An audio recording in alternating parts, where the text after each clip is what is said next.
ครูក្មេងចង់បង្ហាញនៅរបស់ល្អបងប្អូនយើងមានអីបង្ហាញគ្រូក្មេងនេះបងប្អូននេះអានេះមិនលក់មិនដូរទេណានៅជុំកន្លងភ្លើងអត់ឆេះភ្លើងឆេះដែរតែវាអត់ឆេះអស់រ៉ូលេដើមឆេះខ្ទេចហើយមកគុំឆេះខ្ទេចនៅជុំកន្លងហ្នឹងអត់ឆេះប្រហែល1ម៉ែត្រដើមបកែអត់ឆេះនេះជុំកន្លងទូចស្អាតមែនទេទូសាប់បោះកម្របងប្អូនបោះកម្របងប្អូនណាឃើញចឹងចឹងឯងកាប់យកមកអូខេកាប់យកមកប្រើអានេះមិនលក់ណាកាន់បង្ហាញជាចំណេះដឹងហ្នឹងហើយចុះលោកគ្រូខាងនោះបានអីសៃភ្លោះនេះគេហៅសៃភ្លោះសៃភ្លោះហ៎បងប្អូននេះបងប្អូនណាឃើញចឹងកាប់យកមកដាក់ផ្ទះស្របថ្នាំខាងភ្លោះចង់គល់ស្របថ្នាំនេះមើលប្រឡេងដៃក្រោម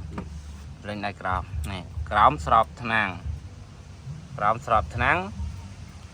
ខាងកដាលនេះមានណប់មើលប្រវល់ឲ្យចំណប់នេះណប់កដាលមានណប់មួយនឹងស្អាតដល់ទៅលើស្របថ្នាំហើយដាក់ដែកស្អីលឿងដូចមាសហ្នឹងដកចេញសិនមកនេះបានសិលរបស់3សេះចឹងបើនេះភ្លោះចូលសាច់មួយស្អាតអេមលោកគ្រូបោះស្អាតហ្នឹងហើយងាយរាប់បានទេបើនេះស្ដាច់នេះមាននប់ចេញរៀងជាអ្នកក្បាល3ហ៎ក្បាលមានកន្ទុយមានក្បាលចូលក្បាល14ហើយនេះបាទជួយក្បាលច្រើនដែរ